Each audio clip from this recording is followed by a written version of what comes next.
Hey guys, welcome to Katie Industry. This is Kiara and I'm here to help heal your relationships. So I'm just going to be doing a quick video on what is narcissism and why do people call their ex-boyfriends narcissists. So narcissism is an umbrella term.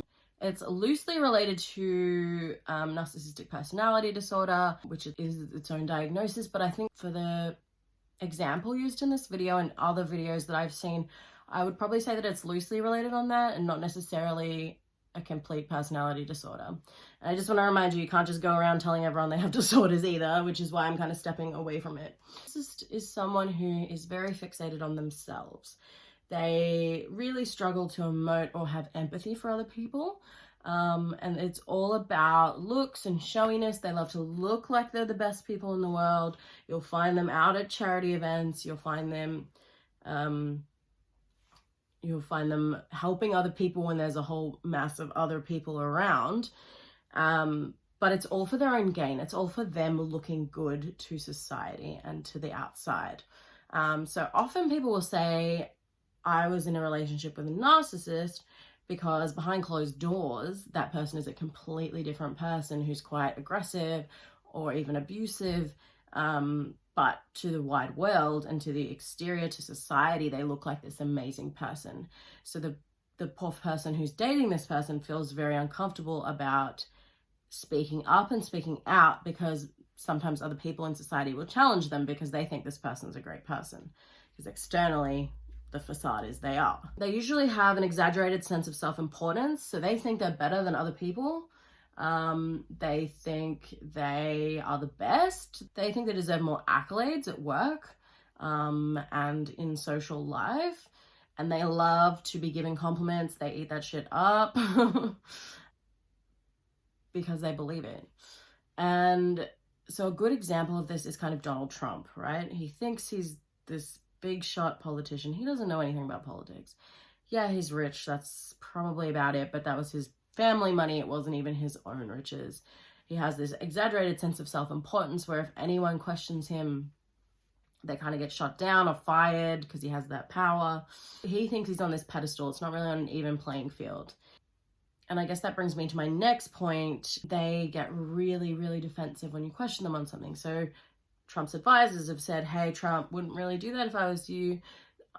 Questioning this decision of yours, which is what an advisor should do, honestly, you should have a lot of feedback. And they've been shot down and they've been fired from their job because someone who's a narcissist like Trump would want a yes man telling them that everything they're doing is fantastic. And as soon as they get any negative feedback, they're gonna freak out because they're incapable of looking at their inner world and their inner selves, and they're incapable of looking at what they actually could work on.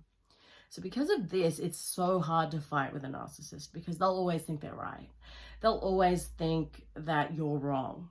And because they struggle to self-reflect on their own insecurity, and this is mostly due to just being so insecure, they just cannot look at themselves, and they never have, and they possibly never will, it means that the other person is often shut down and not allowed to have a voice and not allowed to actually have a healthy argument. It's usually very one-sided, and it usually ends with one person being attacked by the narcissist, and kind of once something negative has been said about the narcissist, they will go for the jugular of the other person by using any negative comments they can find, any personal things, anything that's going to trigger the other person, because it deflects away from their own shame and their own personal difficulties and puts it all straight back on the other person.